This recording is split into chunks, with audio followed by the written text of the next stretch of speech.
invented the bubble letter. And from that one simple thing, it's gone a pretty long way in it really, when you think about it, you know?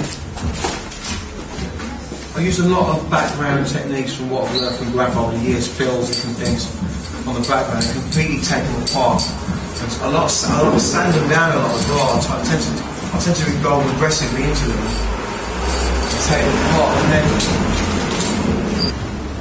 anything that I've always done has to be a mix of all these different mediums. You know, it's like if you say let's make drum and bass music. Okay, so I know what it is. I learned it from these guys in Goldie's Hill. And then I want to go, right, what can I do with that now? Once I've got that, how can I apply it? You know, I used to work with screen printing, and one of the things I would do when I was 18. It was the first job that I ever did was screen printing. And for me, stencil art has always kind of interested me, but I always felt that this new thing wasn't really made. It was like, well, if you are going to use stencils, then it's actually you've got one thing that's screening everything else. So I've learned freestyle art for so many years, so we were like stencil fucker.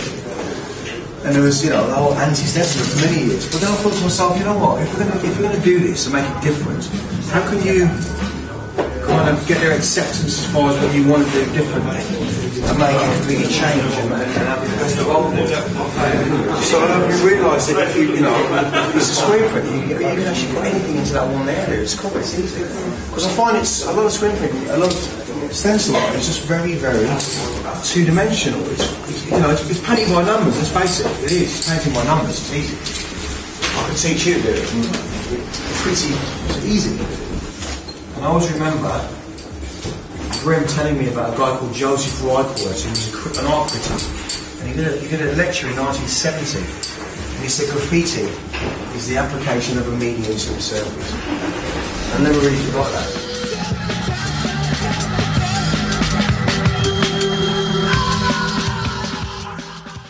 I think graffiti does belong on the street, and it should have its galleries within the street system. It should have that.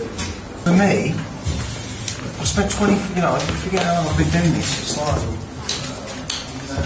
I've been, just, you know, if I had time, I haven't got time to sit there and contemplate a wall at 6 in the morning. I spent more hours in on walls in the morning. I spent my time doing that. I think, and you know what, that, to be quite honest, that period of my life was better than left alone, because it was downtime for me to really understand who the fuck I was. Do you know what I mean? It's when you're along with the wall at night, you're painting. It's a different. You can't really beat that in a sense of.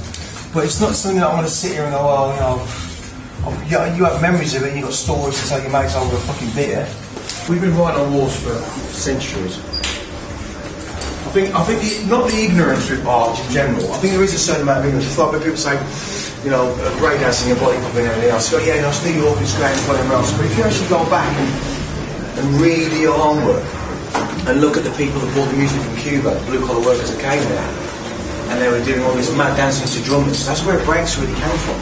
And there's a fantastic documentary called From Hip Hop to Mambo, from Mambo to Hip Hop, which is done by Henry Chalfont, who made Subway Art. Fascinating documentary. Probably one of the most fascinating documentaries I've ever seen pertaining to this culture. Because when we get this culture, we're so narrow with it. We have such a nihilistic approach to it. I think graffiti became its own beast in that sense, that we didn't want anything from the outside, because it was being beaten down for so long. That's kind of changing. The perception's changing. There's a lot more writers that are a lot more. I mean, you know, early Tiki, man, you couldn't really talk to Tiki. These guys, you know, I used to go and stand in rooms with these guys in Henry Chalfont studio, and I was in fear of these guys. You know, these are hardcore graffiti artists, you know, that lost a lot of people along the way, you know. And you're some, you know, fluffy-tailed kid from England. Because I wanted to be individual, I wanted people to notice, I wanted people to think, who the fuck do you think he is? I wanted that. Yeah. Just causing people to think about me differently, because I am somebody. Do you know what I mean? And I wanted people to think differently.